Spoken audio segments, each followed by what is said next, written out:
Samantala, otomatikong may eligibility ang mga sangguniang kabataan o SKL officials na magtatrabaho sa pamahalaan ayon po sa anunsyo ng Civil Service Commission ngayong pong buwan.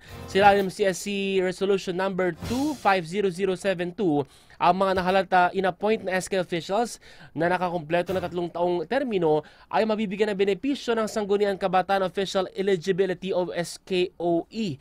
Ayon po sa CSC, ang SKOE ay nararapat sa mga first-level positions sa serbisyo maliban sa mga nangangailangan ng boards at special eligibility. Saka po ang mga opisyal na nasa opisina na mula nang maging epektibong Republic Act No. 11768 o ang Sangguniang Kabataan Reform Act of 2015 na gumagana noong pong June 1, 2022.